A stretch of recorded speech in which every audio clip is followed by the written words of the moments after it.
আসসালামু আলাইকুম। কেমন আছেন আপনারা সবাই? আলহামদুলিল্লাহ, আমরা তো অনেক ভালো আছি। আজকে সকালকার নাস্তা 1টা বাজে, দুপুর 1টা বাজে খাইতেছি। আমার ভাই আসছিল ওষুধ নিয়ে, ভাই আর আমি একসাথে খাইতে বসছি।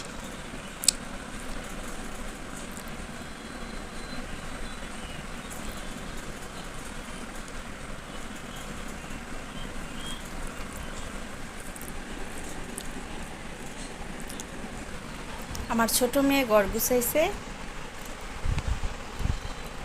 ঘর ঝাড়ু দিছে, ঘর ঝাড়ছে উপর দিয়া।